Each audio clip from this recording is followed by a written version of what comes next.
To easily make the pleats on the sleeves, you just clip a little bit into the seam allowance at these markings.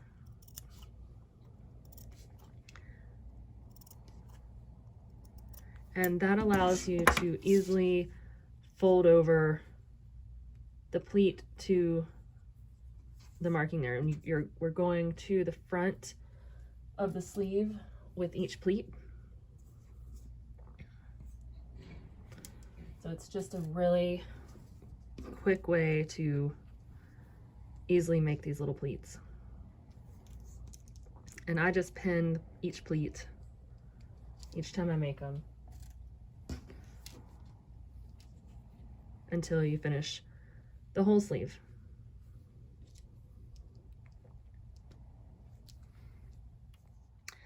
So I've made and pinned the pleats, and now I'm going to stay stitch just within the seam allowance, and that will keep these pleats in place. To stay stitch the pleats, I just go really nice and slowly over the pleats, stay stitching them, and if I need to, I can just lift the presser foot, adjust a little bit, and keep going. So now we're going to do the sleeve gusset. This is the gusset, here's the sleeve edge. You're going to match the dots, dot here, and I am actually doing wrong sides together first because I'm doing a French seam on this. If you're not doing a French seam, you can just go ahead and put right sides together, again matching the dots, the notch, and sew in your seam allowance. But I'm doing a French seam, so I'm going to pin these wrong sides together first and then sew a little less than 1/4 inch from the edge and flip it around and finish the seam that way. The other tip I would say is to remember that the wide end of the gusset is on the same edge as the pleats that we made. This is going to go up against the body of the dress, so like this, and this is the part that's we're going to gather next. It's really easy to get that turned around because of the way the sleeve looks after the gathers are made, and I've done this where I put the gusset, the wide end of the gusset over here, and then I have to pick the whole thing out and put it back the way, flip the gusset around. It's not super fun, especially after you've done French seams, but it's okay. So here is my gusset with the French seams. This is what your gusset will look like. Even if you don't have the French seams, you'll just have a different finish on the edges. But I like to press the gusset edges out, and this just, you know, makes it look good, makes it easy. And that's all. And now I put the gusset to the other side of the sleeve. So again, I'm going to be doing a French seam.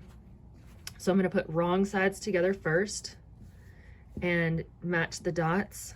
There's one there, one here, one here.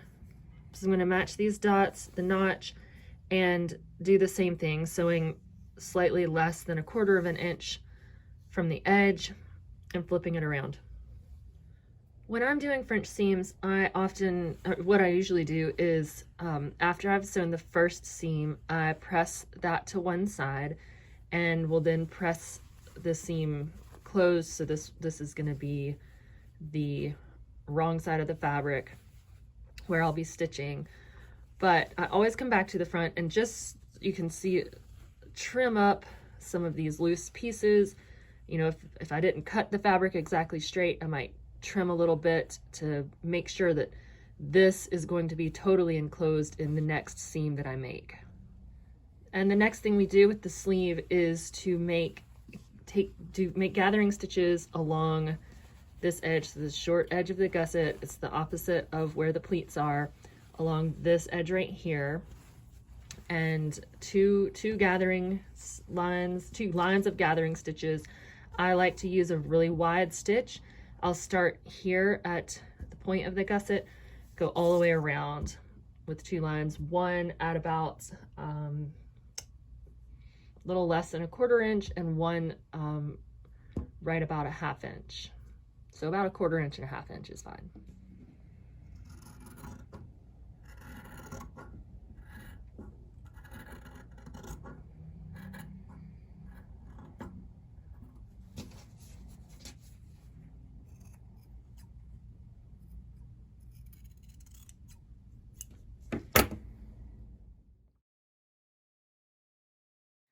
The next thing to do is to clip at the V's in this almost all the way down to the seam allowance. Try not to cut past the seam allowance, that'll just make it a little bit harder. And this will make it easier to turn the seam allowance down, which is what we have to do next. And I actually am gonna clip these edges here too.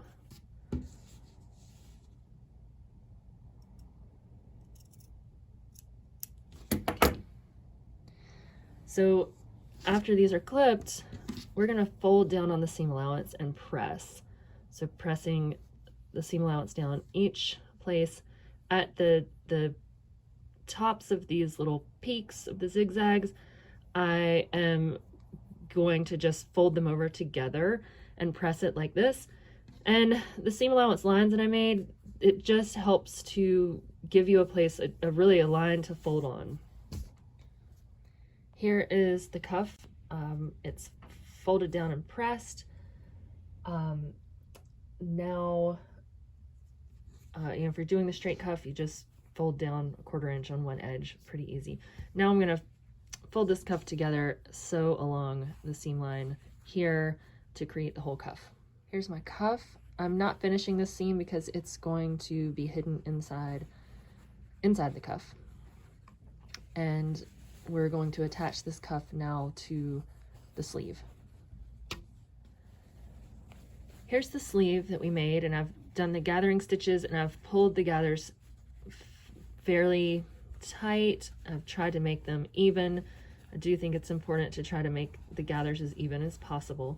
And now I'm going to take the cuff, the right side of the cuff, inside to the wrong side of the sleeve, and I'm going to match the seam allowance of the cuff to the point of the gusset, and I'll have to stretch these gathers out a bit, but I'm going to pin and then stitch with the right side of the cuff to the wrong side of the sleeve. That's what I'm going to do now. All right, my cuff is pinned to the inside of my sleeve. Everything's pretty even, and now I'm just gonna stitch in the stitch line. And when I'm stitching gathers like this, I usually go pretty slow. I'll stitch from the outside here and try to make sure these stay even, lift my presser foot when I need to adjust so that they don't get folded over or look odd. Pulling out the pins as I go, but you can see I use a fair amount of pins. Sometimes I'll leave them in if I feel like it's holding something in place really well. I'm going to now trim the seam all the way around this cuff and then press the cuff out to, and press the seam out toward the cuff. This is going to reduce some of the bulk in the seam and make it a little bit easier to work with the cuff. Trim the seam, and I've pressed the seam allowance toward the cuff. This point, we're going to turn the cuff back on itself and have the cuff cover the seam that was just made.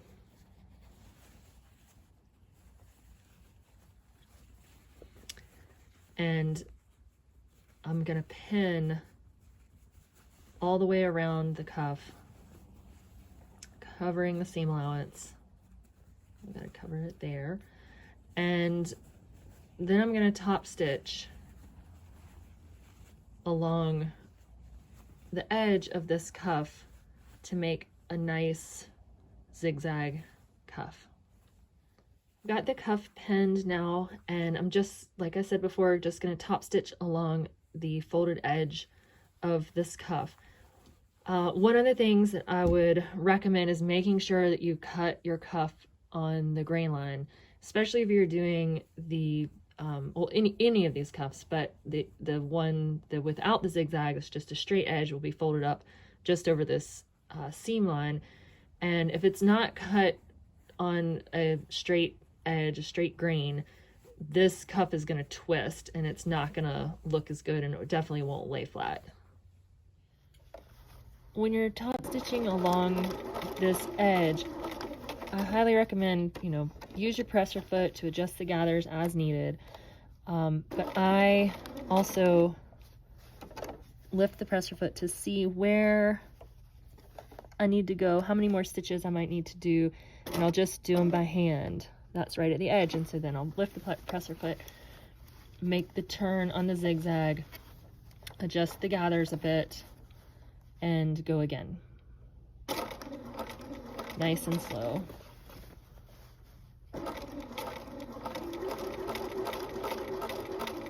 This is also where it's helpful, where we made the dots and the lines earlier. I'm going to lift this up,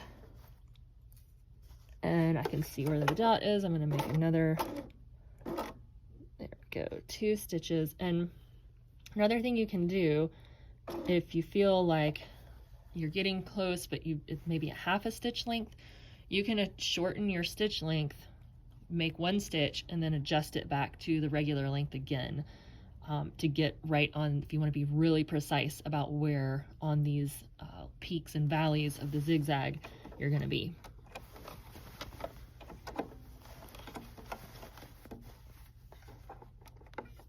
And just keep going.